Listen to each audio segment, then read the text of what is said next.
மக்களே, இன்றைக்கி வந்து நட்ஸ் ரோல் செய்யலாம் வாங்க. அது எப்படி செய்யுதுன்னு பார்க்கலாம். ஒரு ஸ்பூன் வந்து கசகசா கடாயில் போட்டு பொரித்து எடுத்துக்கோங்க. கடாய் காஞ்சது. அப்புறம் 2 ஸ்பூன் நெய் விட்டுக்கோங்க. முந்திரி வந்து செவக்க வறுத்துக்கோங்க. முந்திரி எடுத்துக்கோங்க. அப்புறம் சூரியகாந்தி விதை எடுத்துக்கோங்க. அது வந்து பொரிஞ்சுதை அதையும் செவக்க எடுத்துக்கோங்க. இன்றைக்கி வந்து 500 சப்ஸ்கிரைபருங்க. அதனால் வந்து சந்தோஷம்தான், ரொம்ப சந்தோஷம். முந்திரி பாதாம் போட்டு பொரித்து எடுத்துக்கோங்க. பிஸ்தா போடுங்க. பிஸ்தாவும் பொரித்து எடுத்துக்கோங்க. சிம்மில் வைங்க. அடுப்பு சிம்மில் வச்சாதாங்க எல்லாம் கறிக்கிடும். பூசணிக்காய் விதை வறுத்துக்கோங்க. ஒன்றா போட்டு தாங்க வறுக்கணும். இதுதான் லேட்டாகும். ரோல் செய்யலாம் லேட் ஆகாது. வெள்ளரி விதை பொரித்து எடுத்துக்கினேன். அவ்வளோ டேஸ்ட்டாக இருக்குங்க இந்த ஸ்வீட்டு. நான் வந்து சிகப்பு திராட்சை எடுத்தேங்க. உங்களுக்கு தேவைன்னா கருப்பு திராட்சை கூட எடுத்துக்கோங்க. இந்த பேரிச்சம்பழம் வந்து சீடு எடுத்துருங்க. பேரிச்சம்பழம் வந்து நல்லா தான் இருக்குது. கொஞ்சம் வறுத்தோம்னா இன்னும் கொஞ்சம் நல்லா இருக்கும், சாஃப்டாக இருக்கும். அந்த கடாய்க்கே வந்து சாஃப்டாகிடுங்க. சூட்டுக்கு கொஞ்சம் நேரம் போட்டு எடுத்துருங்க. நல்லா ஆற விட்டுருங்க. ஆறுனதை மிக்சியில் போட்டுக்கோங்க.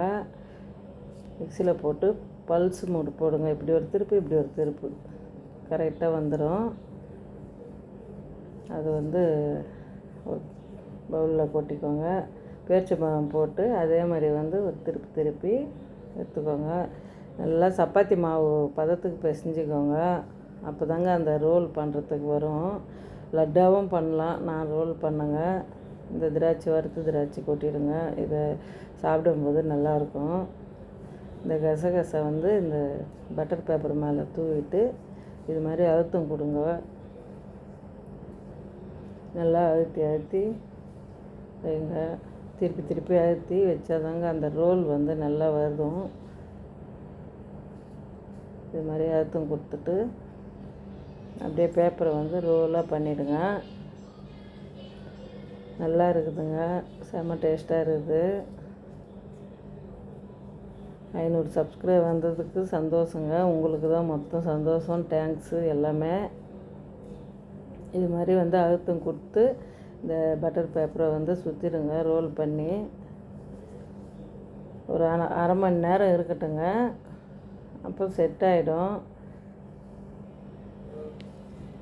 2 பட்டர் பேப்பரில் சுற்றணுங்க நாங்கள் அந்த நட்ஸு. இது மாதிரி அரை மணி நேரம் கழித்து எடுத்து பொறுமையாக வெட்டுங்க. அந்த நட்ஸு வந்து கத்திக்கு வந்து படம். இது மாதிரி அழுத்தம் கொடுத்து கட் பண்ணிவிடுங்க. இது மாதிரி வந்து கட் பண்ணி ஒரு வாரம் வச்சுன்னு இருக்கலாங்க. இந்த ஸ்வீட் பிடிச்சிருந்தால் லைக் பண்ணுங்கள், ஷேர் பண்ணுங்கள், கமெண்ட் பண்ணுங்கள். சின்னவங்கலேருந்து பெரியவங்க வரைக்கும் சாப்பிட்லாம். சர்க்கரை இல்லாதையே வந்து பண்ண ஸ்வீட்டு சூப்பராக இருக்குங்க ஸ்வீட்டு.